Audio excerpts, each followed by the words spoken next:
Welcome back to She Talks Money, the podcast where we have real, bold, and unapologetic conversations about building wealth, owning our power, and creating a life of financial freedom.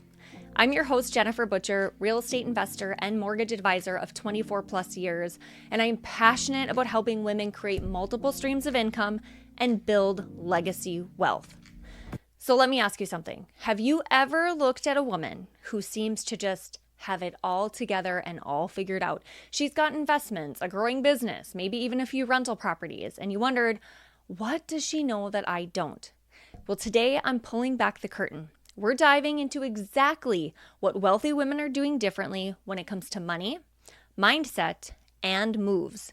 And I'll be giving you tangible action steps so that you can start implementing these power strategies immediately. But let me be clear on something. This is not about comparing. This is about clarity, because once you see the playbook, you can start running your own plays. Let's get into it.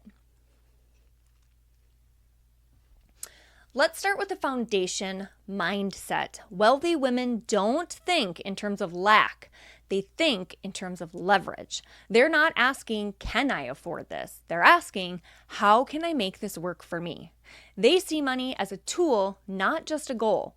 They understand that every dollar has a job to grow, to protect, or to create freedom. They're also not afraid to take calculated risks. They don't wait until they know everything. They move with faith and strategy. So here's your action step number 1. I want you to write down one belief about money you've been carrying that no longer serves you, and then you're going to flip it. So for example, money is hard to make becomes money flows to me through aligned effort and smart decisions.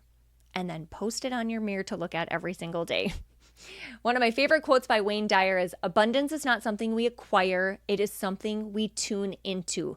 And it always reminds me that mindset is the channel we use to access new possibilities. And wealthy women, well, they are tuned into abundance daily.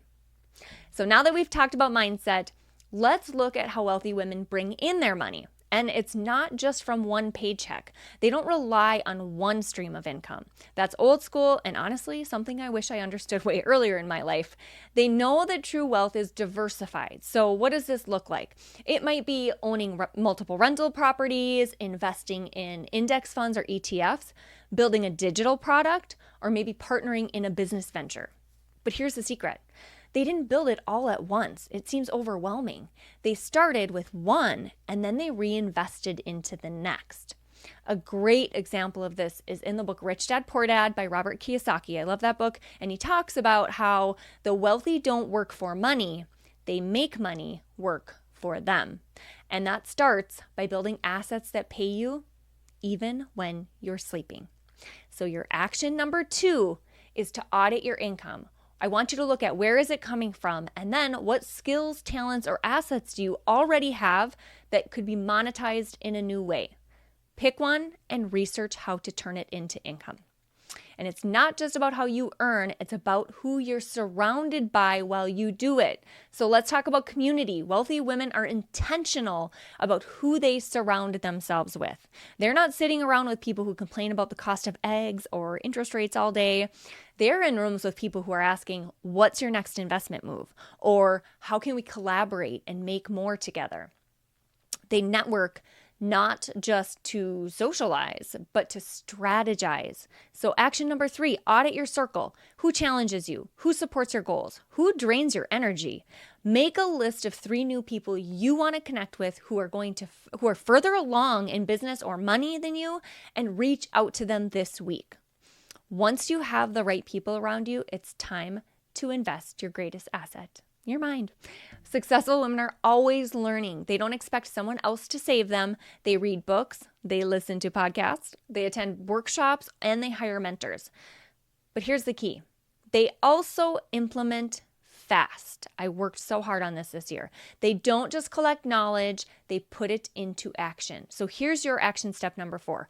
Pick one financial topic you've been avoiding. Maybe it's investing, understanding your credit, maybe retirement planning, whatever it is. Commit 30 minutes this week to learning about it. And then take one action, even if it's small. So now you've got the mindset, the income, the people, and the education. What ties it all together? Vision. Wealthy women have a vision. They're not just reacting to life, they are designing it. They write down their goals. And then, more importantly, they track their progress. And they don't let fear or failure stop them. They just course correct and keep going. So, action number 5, create your 1-year wealth vision. Where do you want to be financially 12 months from now? And be specific. Then reverse engineer it.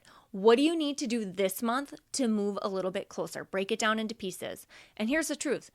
You don't have to be born into wealth to become wealthy. You just need to be willing to think differently, act intentionally, and surround yourself with the right knowledge and people.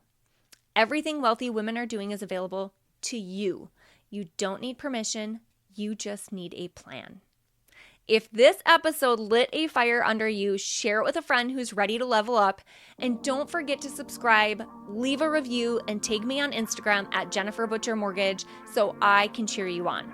And while you're there, grab my Wealthy Women's Workbook that is going to talk you through all of the actions that we talked about in this episode today. Until next time, keep talking money, keep building wealth, and keep believing that you are wildly capable. You've got this.